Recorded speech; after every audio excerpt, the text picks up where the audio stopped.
How's it going, everybody? I hope you all had a good week, and those who subscribed, thank you so much. You guys are awesome. I got a special video for you guys. I've been wanting to make a video on some liquid drum and bass, so I got this track that I whipped up.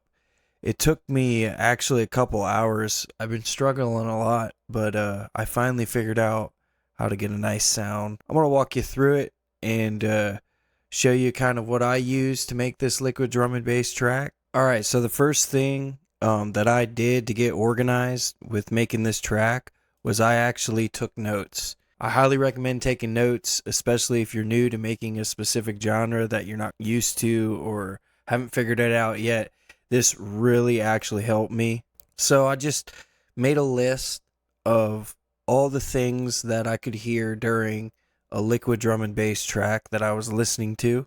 So as you can see, I listed chimes, atmospheric pad, plucks with ping pong delay, vocal choir with heavy reverb, orchestral brass section, piano, drums, rim shot specifically with liquid drum and bass, a lot of reese bass, sub bass, reverse cymbals, and long risers and long droppers or impacts. I call them droppers. Big impact with sub. This whole list is the basics of what it takes to make a drum and bass track, and I can show you this right now. Okay, so opening up my instruments tab, this is where I have all the atmosphere. So I first started out with this kind of pad right here.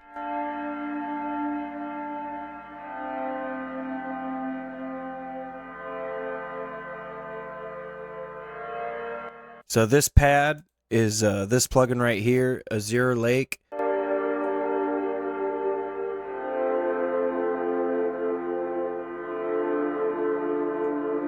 So that's just my basic chord progression right there. A lot of liquid drum and bass is like the minor emotional kind of chords. That's what I have going on right there.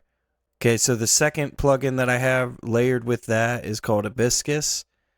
And I'm using this flute Larvic right here.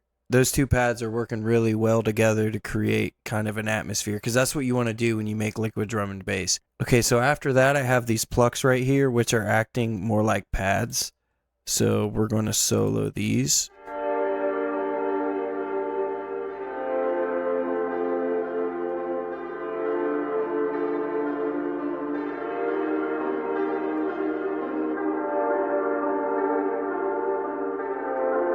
It's just keeping a really simple melody, nothing crazy, just a little arp. And then I got one pan to the left and then one pan to the right to create a really wide effect in the stereo. So I have the volume automated, bringing it up in the mix. Alright, so if I solo this mid section, these are all the pads right here.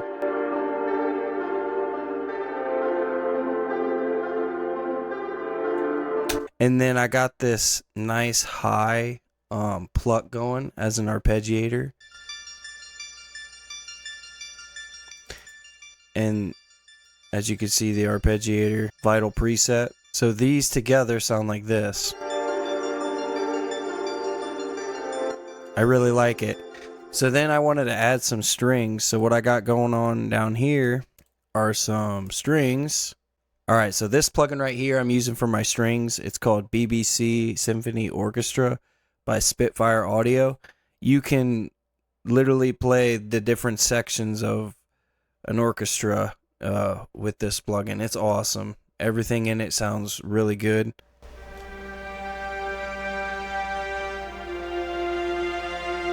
So I got that layered with this.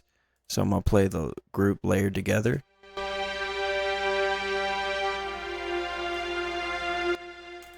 And then I got a final layer on that down here, which is this.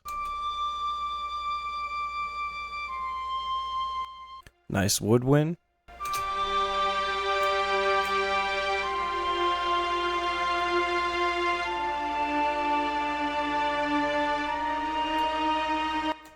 Alright, so that is the string orchestra section. And together all these instruments sound like this.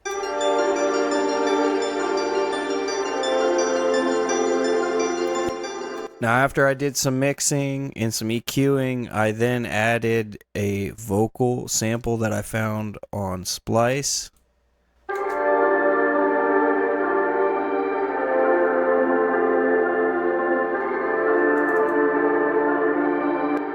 That's it for all the instruments other than my bass, which is just a simple Reese bass.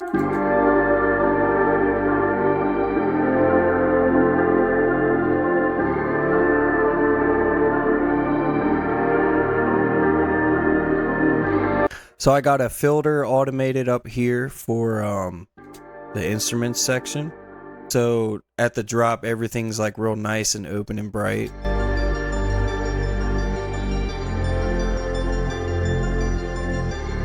And then what's a liquid drum and bass track without the piano? So this is just a real simple piano. I don't know how I feel about it. I might change it around.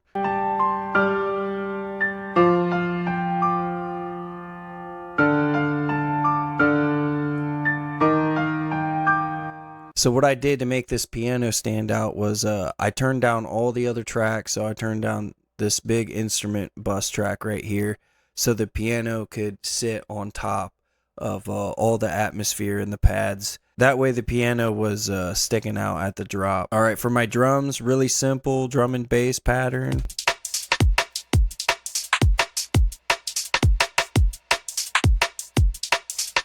Basically what I got here is, you can't see this, but I have my hats right here.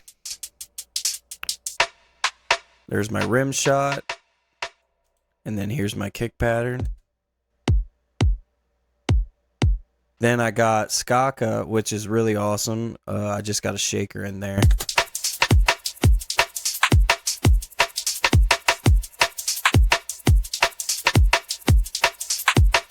All right, lastly, I just got my risers and impacts.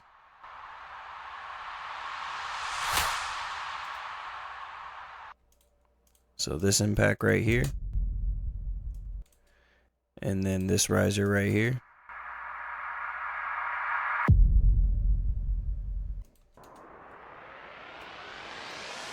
Then we got this crash cymbal. Now, without this basic list of everything that I wanted the track to include, I would be sitting here for hours trying to figure out what type of elements I need to create this drum and bass track. If you don't have a specific genre memorized, this is going to help you organize the different elements that you need in your track. Using that list really helped me out. If you guys want to see a more in-depth video of me explaining this track, please let me know. This was a quick little rundown. I was just really excited because this turned out really great.